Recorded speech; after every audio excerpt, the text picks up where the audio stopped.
You are listening to a monastery podcast. I'm Harley Matthews, and I host this podcast as a space that exists to intersect theology, religious history, and culture, all with a bend toward the heavy. I want to thank you for listening. I encourage you to take the time to share, comment, and like this podcast, and to be notified of future episodes. Hey friends, so this is the episode where I use the F word, and if that bothers you or that's something, I want to honor the fact that some folks, that's not where they're at. So this is the episode where I consider how Rage Against the Machine turned me into a better theologian. If that interests you, keep listening. So I'm thinking about, I was just in a conversation with some friends at the school I go to, and we were talking about making connections where it's hard to, or where people don't realize. And, you know, there's this sort of awareness that some people see things that other people don't. And I don't think anybody is unique in that. I think that there's a lot more of that than we realize. And so I was thinking on my time here at Louisville Seminary, and this, if you don't know them, check it out. It's lpts.edu.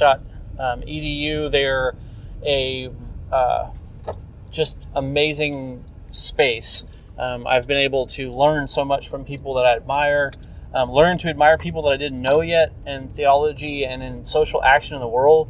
And for me, like a lot of people, there's so many intersections that we don't realize how we get to places. So as one primary example that I go back to all of the time, when I was asked to write an essay for this to get in, right? This is my entrance exams, that kind of thing.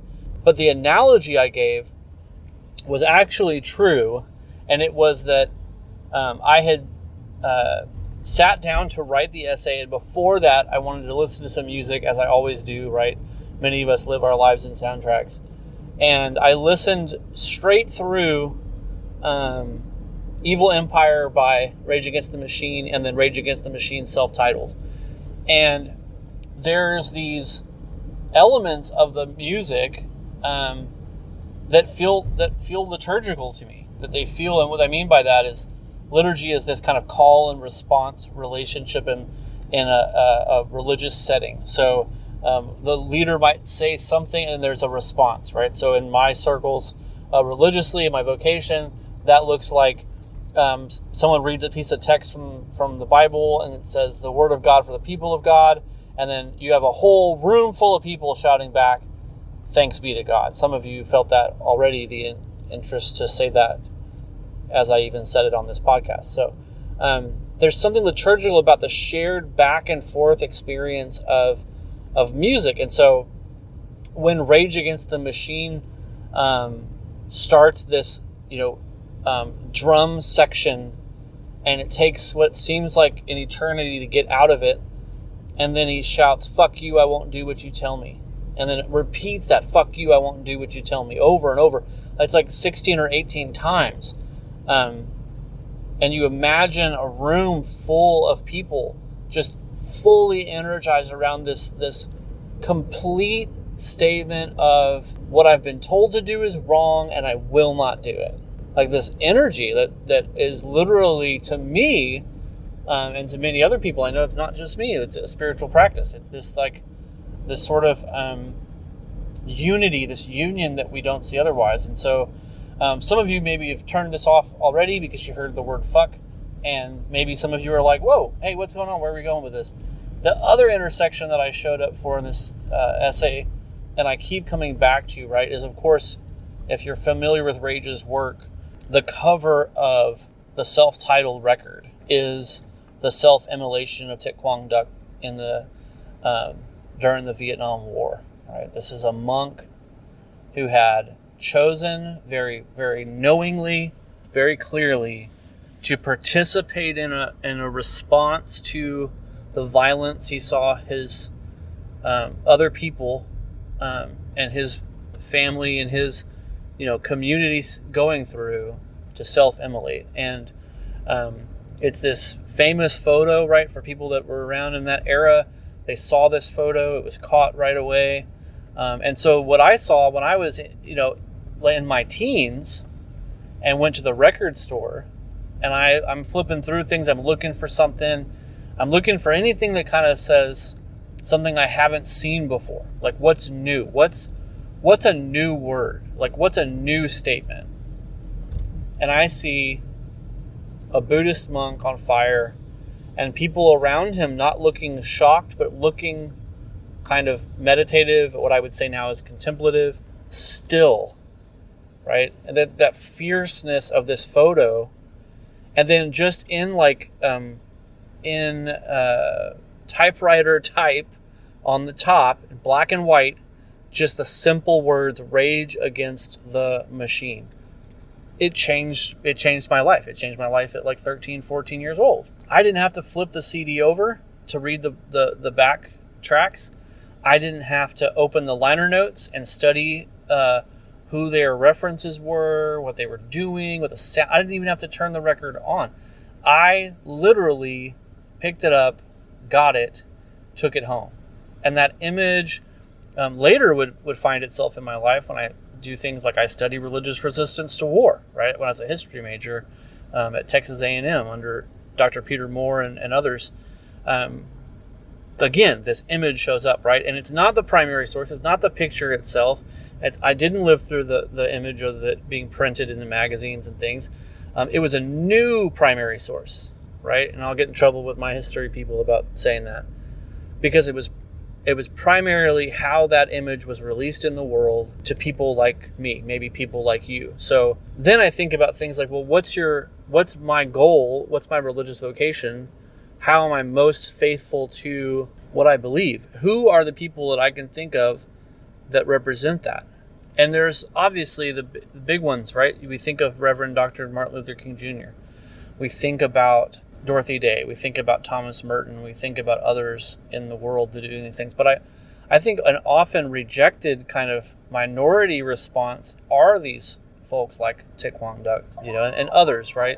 Very recently, within the last year, Mr. Bushnell, took his own life and took that as a practice, right? And it shocked a lot of people. And for other people who grew up with this sort of, what does it mean to resist a system that's lying to you, right? In a variety of ways, right? So not just war, not just other kinds of resistances, but what is a picture of resistance? So then you can consider liberation theology, right? This is an outpouring of considering that the poor, beat up, banged up, marginalized, most abused in our world have a closeness to God that is different and more pure and somehow more real. There's a preferential option for the poor in God's mind and God's behavior and God's solidarity. And the church's role, with all the power it has, is to be in solidarity with the most fractured, banged up, beat up, marginalized. What Thurman would call the people with their backs against the wall, right? With Jesus and the disinherited. These others kind of folks that come in and bring this language. So for many people, then the cross, the resurrection, is a political statement that looks like something like the typed out letters, "Rage Against the Machine," right? The system of Rome, the option for the powerful, gets completely flipped on its head, and all of a sudden even death is not a complete captive. We're not completely destroyed because of economics or because of race or because of religion or because of whatever. And then you take that reality and then you build on it and you push it out into the world, right? This image of a cross is not something that could ever be interpreted in any way other than liberative. To liberate, to talk back, to grind against a system that pretends to look like that, but is doing the opposite, is continuing to hammer down and beat down people.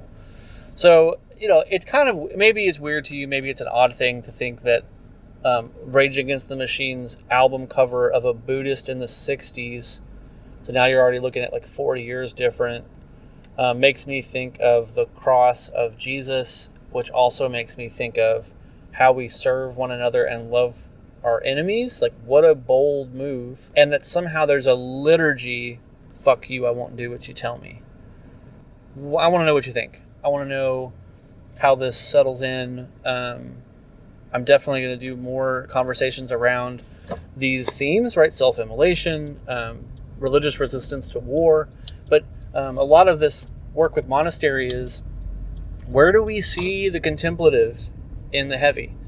Where do we see the contemplative, this other side of the contemplative experience? So drop something in the comments, send me a message, get with me in some kind of a way, and let's talk about it. I really want to know what your thoughts are. What are some of the albums, the album covers that changed your life?